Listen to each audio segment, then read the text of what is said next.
తూర్పుగోదావరి జిల్లా ZP high school polling బూత్లో సర్కార్ సినిమా సీన్ రిపీట్ అయింది. సాగిరాజు మణి అనే మహిళ ఓటుకు దొంగ ఓటు పడింది. దీంతో ఆమె ఛాలెంజ్ ఓటుకు రిక్వెస్ట్ పెట్టింది. దీంతో ఆమె ఒంటి గంటకు ఓటు వేస్తారని ప్రిసైడింగ్ ఆఫీసర్ తెలిపారు. రెండు తెలుగు రాష్ట్రాల్లో వృద్ధులు, వికలాంగులు ఓటు వేసేందుకు పోటెత్తుతున్నారు. ఉదయం నుంచి పోలింగ్ స్టేషన్లలో ఎక్కువ మంది వృద్ధులే ఉన్నారు. కొంతమంది అనారోగ్యంతో వీల్ చైర్లపై వచ్చి కూడా ఓటు వేసి వెళ్తున్నారు. హైదరాబాద్లో పోలింగ్ మందకొడిగా సాగుతోంది. పోలింగ్ బూత్కి వచ్చేందుకు నగరవాసులు ఆసక్తి చూపడం లేదు. హైదరాబాద్, సికింద్రాబాద్, మల్కాజిగిరిలో పోలింగ్ శాతం దారుణంగా పడిపోయింది. కానీ గ్రామీణ ప్రాంతాల్లో మాత్రం పోలింగ్ శాతం భిన్నంగా కనిపిస్తోంది. సిర్పూర్ కాగజ్నగర్లో ఆసక్తికరమైన సన్నివేశం జరిగింది. చేతులు లేని ఓ వ్యక్తి కాలికి ఇంకు పెట్టించుకుని ఓటు వేశారు. ఎండకు భయపడి బద్దకించి చాలా మంది ఓటు వేయడానికి రావడం లేదు. అలాంటి వారందరికీ వెన్ను తట్టేలేపేలా ఈ దృశ్యం కనిపించింది. ఎన్నికల కోడ్కు విరుద్ధంగా కొందరు నేతలు కామెంట్ చేయడంపై అభ్యంతరాలు వస్తున్నాయి. సీనియర్ పొలిటీషియన్లు, సిట్టింగ్ కేంద్ర మంత్రి, మాజీ రాష్ట్ర మంత్రులు సైతం ఉద్దేశపూర్వకంగా నోరు జారినట్లు కనిపిస్తోంది. ఈ జాబితాలో కిషన్ రెడ్డి, కేటీఆర్, ఈటల రాజేందర్ ఉన్నారు.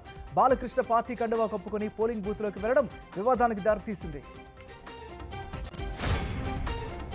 పెనమలూరు నియోజకవర్గం వణుకూరులో వైసీపీ నేతలు పోలీసులపై దాడికి దిగారు.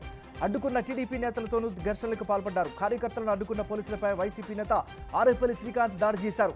పోలింగ్ కేంద్రంలో ఓటింగ్ను అడ్డుకునేందుకు ప్రయత్నించారు.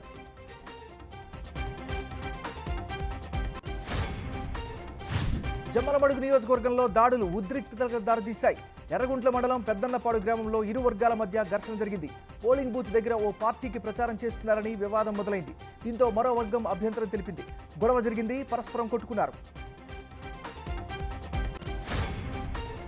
ఆదిలాబాద్ ఎమ్మెల్యే పాయల్ శంకర్ తీరుపై ఓటర్ల అభ్యంతరాలు చెబుతున్నారు. ఓ పోలింగ్ బూత్ దగ్గరకు పాయల్ శంకర్ను మహిళా ఓటర్లు నిలదీశారు. కాషాయ కండువాలు వేసుకున్న కార్యకర్తలను వెంటబెట్టుకుని బూతుల దగ్గరకు ఎలా తిరుగుతారని ప్రశ్నించారు.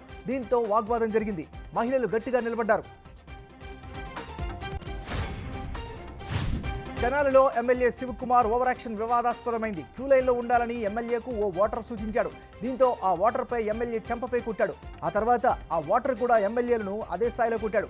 దీంతో రెచ్చిపోయిన ఎమ్మెల్యే అనుచరులు ఆ వ్యక్తిపై విచక్షణారహితంగా దాడికి పాల్పడ్డారు.